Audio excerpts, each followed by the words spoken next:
Quem descobriu isso? Einstein. Muito tempo atrás, Jó já falava isso. Ou entraste tu até as origens do mar, ou passaste, ele está errado ali, mais profundo do abismo.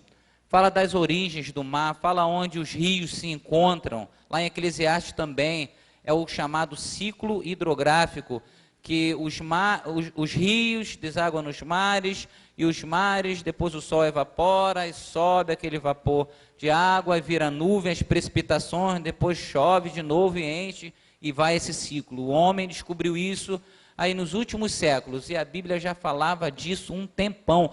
Como Jó, no período patriarcal, iria descobrir essas coisas? Revelação de Deus, do Altíssimo. Então, quem tem comunhão com Deus, meu amigo, Deus revela as coisas. Quando deu peso ao vento e tomou a medida das águas. Quer dizer, o homem há pouco tempo descobriu que o ar tem peso, e a água também.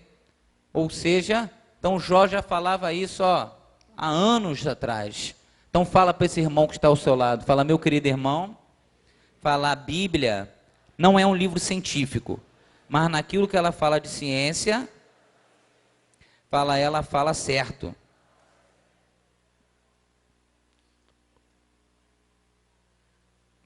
Agora eu queria que vocês abrissem a Bíblia de vocês no livro de Jó, capítulo 12.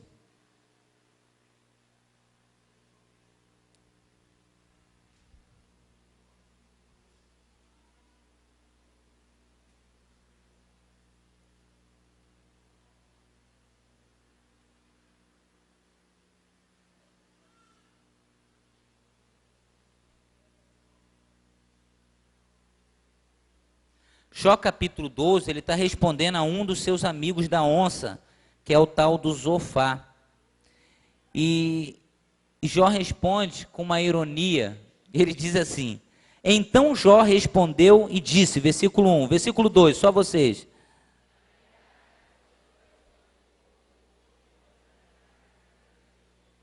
Ele diz, na verdade que só vós sois o povo, e convosco morrerá o quê? O que Jó estava dizendo? Só vocês são os donos da verdade. Só vocês que sabem disso. Então Jó já estava ficando indignado com a situação dos amigos dele. E aí depois ele fala no capítulo 13, versículo 1 e 2. Ele diz assim, capítulo 13, versículo 1 e 2. Eis que tudo isto viram os meus olhos, e os meus ouvidos ouviram e entenderam. Como vós o sabeis, o sei eu também. Não vos sou o quê? Inferior. Mas eu falarei ao Todo-Poderoso e quero defender-me perante Deus. Vós, porém, sois inventores de mentiras, e vós todos, médicos que não valem nada. Jó já estava ficando colérico, de melancólico, ele estava passando por temperamento colérico com esses seus amigos da onça.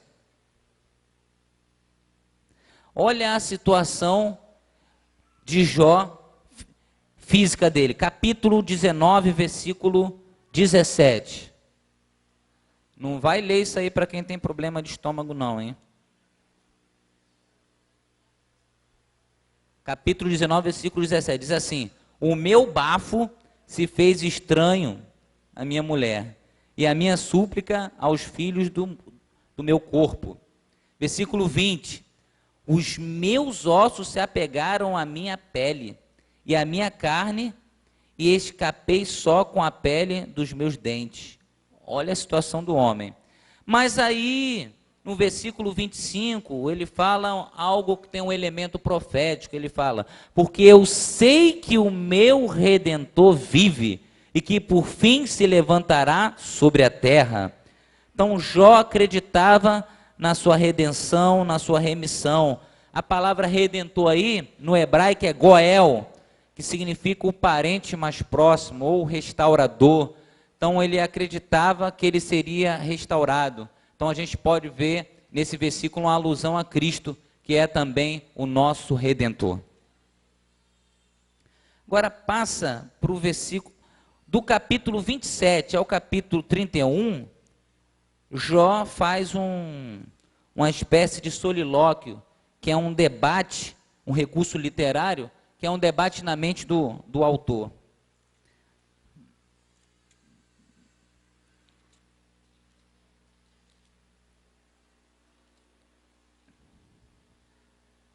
Agora, capítulo 40, versículo 15.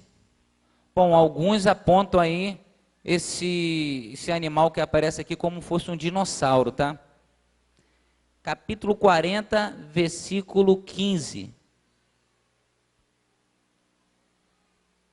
Diz assim: contempla agora o bemote que eu fiz contigo, que come erva como boi. Aí alguns querem dizer que se refere ao hipopótamo, mas olha as características desse cidadão aqui agora, versículo 16. Eis que a sua força está nos seus lombos, e o seu poder nos músculos do seu ventre. Quando quer, move a sua cauda como cedro. Cedro é uma árvore, tem um cedro que é grosso. Então não pode ser o hipopótamo. E o seu poder nos músculos do seu ventre. Quando quer, move a sua cauda como cedro. Os nervos das suas coxas estão entretecidos. Os seus ossos são como o que, gente? Tubos de bronze. Então era muito forte essa criatura. A sua ossada é como barras de ferro.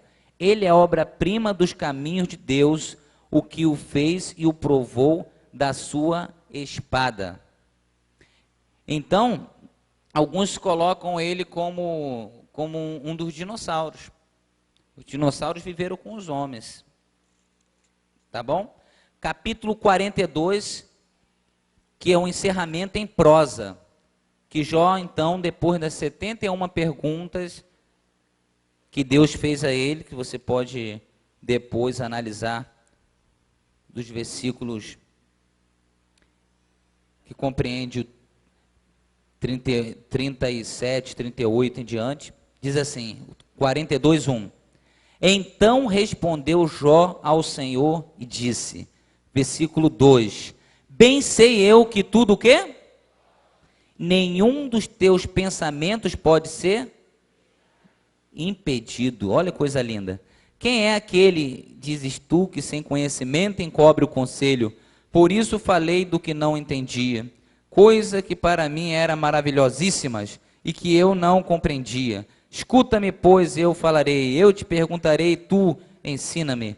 Como o ouvir dos meus ouvidos ouvi, mas agora te veem os meus olhos. Por isso me abomino e me arrependo no pó e na cinza. Sucedeu, pois, que acabando o Senhor de dizer a Jó aquelas palavras, o Senhor disse a Elifaz o temanita, a minha ira se acendeu contra ti, contra os teus dois amigos. O Eliú não aparece, olha. Porque não disseste de mim o que era reto como meu servo Jó. Olha a repreensão aos amigos. Tomai, pois, 7 bezerros e 7 carneiros, e ide ao meu servo Jó, e oferecei holocausto por vós, e o meu servo Jó orará por vós. Porque deveras a ele aceitarei, para que eu vos não trate conforme a vossa loucura, porque vós não falaste de mim o que era reto como o meu servo Jó. Então foram Elifaz o temanita, e Bildade o suíta, e Zofar o naamatita, e fizeram como o Senhor lhe dissera, e o Senhor aceitou a face de Jó, e o Senhor virou o cativeiro de Jó, quando orava pelos seus amigos, e o Senhor acrescentou a Jó outro tanto em dobro, a tudo quanto dantes possuía. Então vieram a ele todos os irmãos, todas as suas irmãs, todos quantos dantes o conheceram, e comeram com ele pão em sua casa, e se condoeram dele, e o consolaram de todo o mal que o Senhor lhe havia enviado. Olha só, o Senhor. E cada um deles lhe deu uma peça de dinheiro, e cada um pendente de ouro. Assim abençoou o Senhor o estado de Jó, mais do que o primeiro, porque teve 14.000 ovelhas, 6.000 camelos e 1.000 jumentas de boi e 1.000 jumentas. Também teve 7 filhos e 3 filhas, e chamou o nome da primeira de Gemima, e o nome da outra Késia, e o nome da terceira Queren-Rapuque. E em toda a terra não se acharam mulheres tão formosas como as filhas de Jó, e o seu pai lhes deu herança entre seus irmãos. E depois disto viveu Jó 140 anos, e viu seus filhos e aos filhos de seus filhos, até a quarta geração. Então morreu Jó, velho e farto de dias. Glórias a Deus. Então o final de Jó foi superior. Se você está passando por algum tipo de provação, persevere. Coloque os seus olhos no Senhor, porque uma vez que o Senhor está com você, você vai ter uma bênção em dobro na sua vida, seja qual for a área que você esteja passando por qualquer tipo de provação, porque a provação que o cristão passa, ela está debaixo de uma supervisão de Deus, e ela está debaixo da mão de Deus, e ela está debaixo da soberania de Deus. Então Jó, o exemplo de Jó, é um exemplo real, que a qualquer momento, as mãos das provações vão bater na porta da sua vida, ou mais cedo ou mais tarde, e nós devemos pegar as atitudes de Jó. Jó até se lamentou, Jó até amaldiçoou o dia que ele nasceu. Alguns dizem que o 30 de fevereiro sumiu, porque foi Jó que amaldiçoou o dia que ele nasceu, mas isso é balela, mas isso é balela. Mas então, Jó foi um camarada que, sinceramente, gente, um grande exemplo de paciência. Porque imagina, você está naquele momento de sofrimento, aí os seus amigos chegam lá para bajular você, para te acusar. Meu Deus, é muita paciência que ele teve, não é?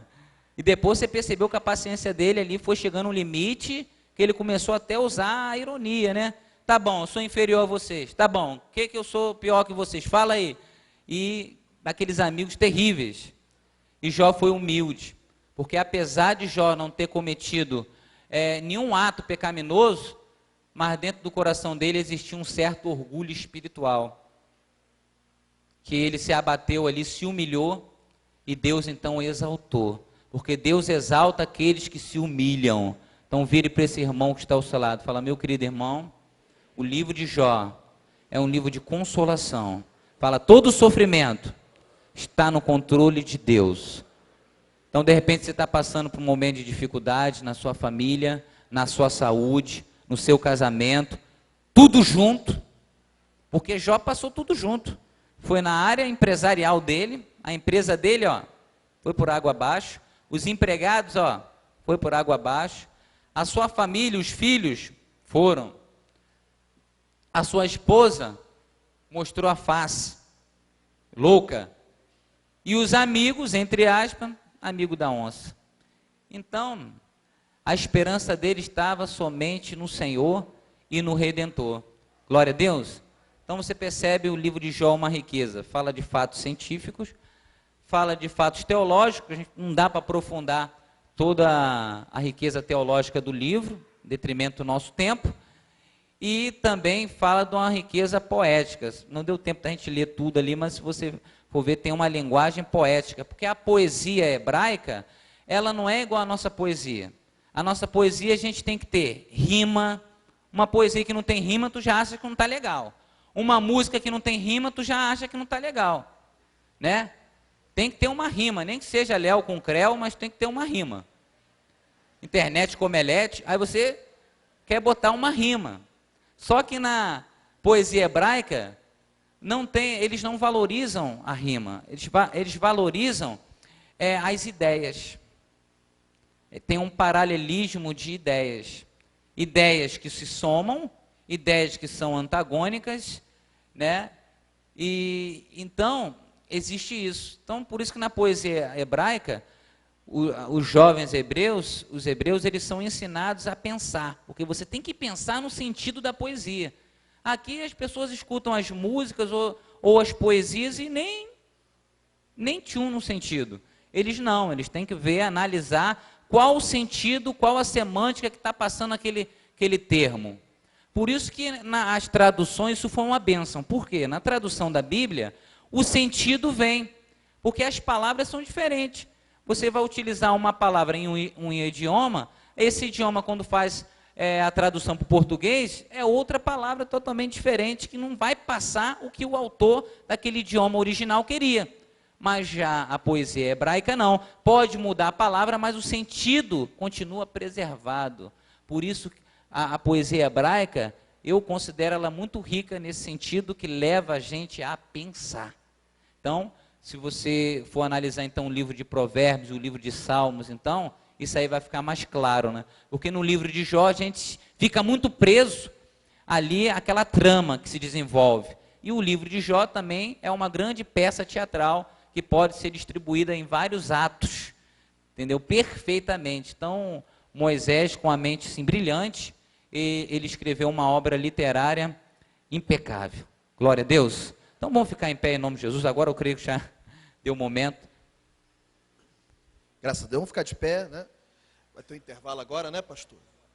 Intervalo de 20 minutos, mas só para... Vocês perceberam que o reverendo precisou sair, né? Então ele me deu orientação de passar.